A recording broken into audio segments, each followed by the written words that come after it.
코트 위에 선 그녀의 얼굴에 환희는 없었다. 대신 금메달보다 더 묵직한 고통과 절망이 그림자처럼 드리워져 있었다. 2022년 아시안게임 무릎 부상이라는 치명적인 족쇄를 차고도 투혼을 불살랐던 배드민턴 천재 안세영. 모두가 그녀의 금빛 스매시를 기대했지만 라이벌에게 무릎을 꿇는 순간 경기장은 충격과 정적에 휩싸였다. 하지만 이날의 패배는 단순히 한 경기의 결과가 아니었다. 그것은 대한민국 스포츠 시스템의 가장 아픈 곳을 향해 날아든 한 선수의 피 맺힌 절규이자 가장 강력한 경고 메시지였다. 경기 후 그녀의 입에서 터져나온 대한배드민턴협회의 부실한 부상관리 시스템에 대한 공개적인 비판은 성적이라는 달콤한 열매를 위해 선수의 몸을 갈아 넣는 대한민국 스포츠의 민낯을 남김없이 드러냈다. 고통을 삼킨 투혼, 그러나 돌아온 것은 패배의 승전. 아시안게임 결승전 코트에 선 안세영의 무릎은 정상이 아니었다.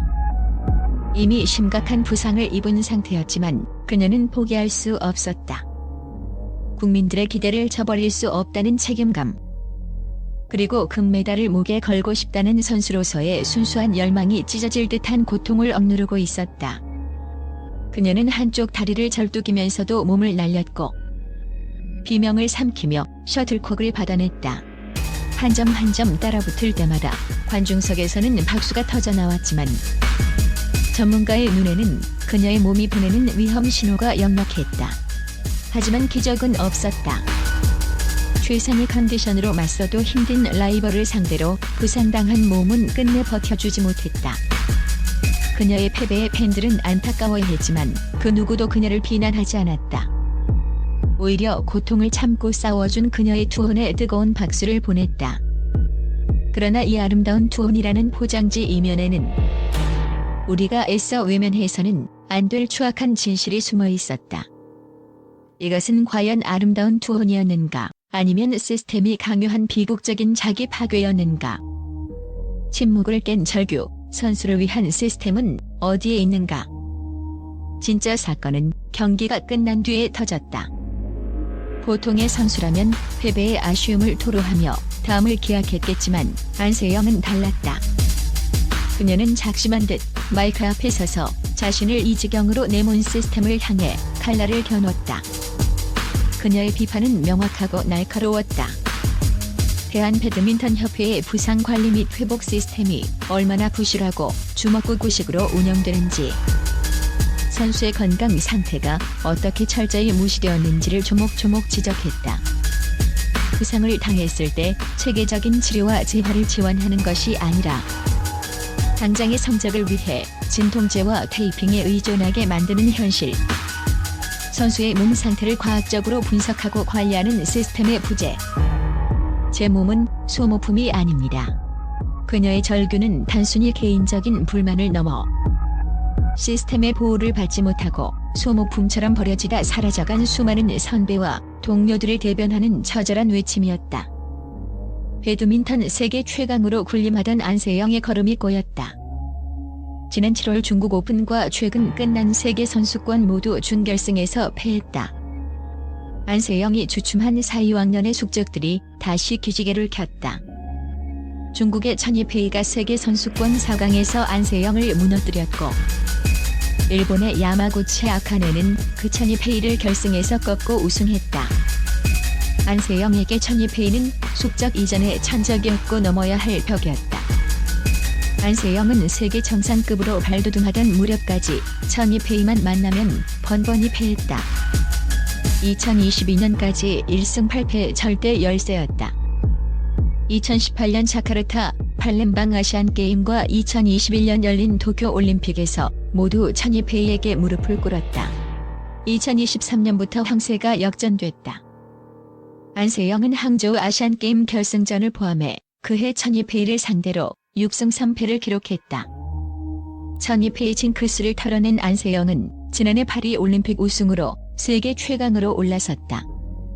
올해 들어서는 주요 국제대회를 휩쓸며 적수가 없다는 평가까지 받았다. 천이페이를 만나서도 세계 선수권 전까지 4승 1패를 기록했다. 세계선수권 준결승에서 안세영은 천이페이에게 0대2로 완패했다.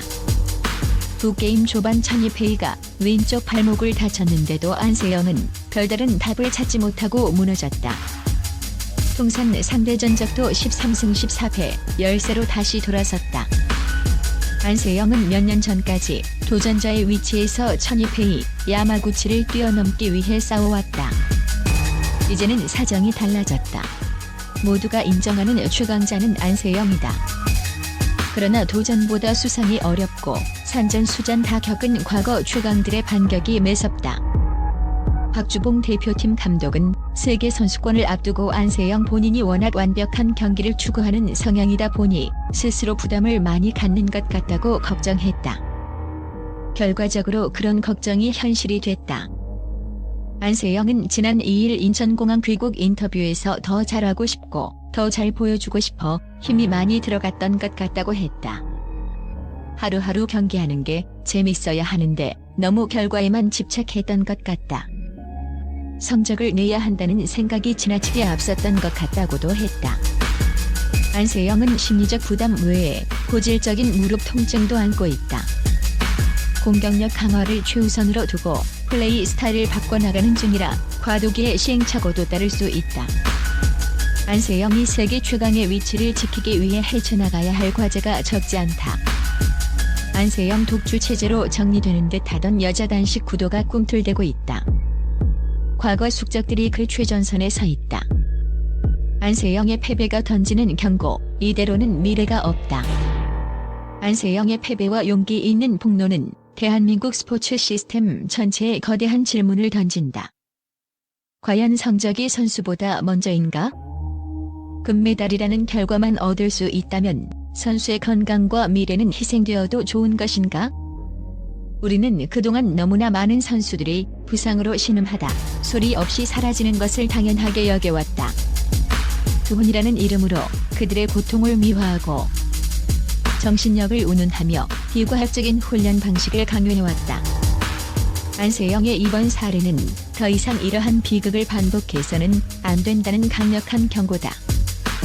선수의 건강을 최우선으로 생각하고 체계적이고 과학적인 지원 시스템을 구축하는 것만이 대한민국 스포츠가 진정한 선진국으로 나아갈 수 있는 유일한 길이다.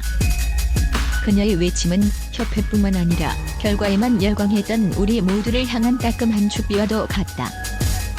결국 안세영의 눈물은 단순한 패배의 눈물이 아니었다. 그것은 낡고 병든 시스템을 향한 개혁의 신호탄이자 제3의 안세영이 나오지 않기를 바라는 간절한 호소였다. 그녀가 흘린 고통의 눈물이 헛되지 않기 위해서라도 이제는 우리 사회 전체가 이 문제에 대한 답을 내놓아야 할 때다. 그녀의 용기 있는 절규가 일시적인 논란으로 그치지 않고 대한민국 스포츠의 근본적인 체질 개선으로 이어질 수 있도록 지속적인 관심과 감시가 필요하다.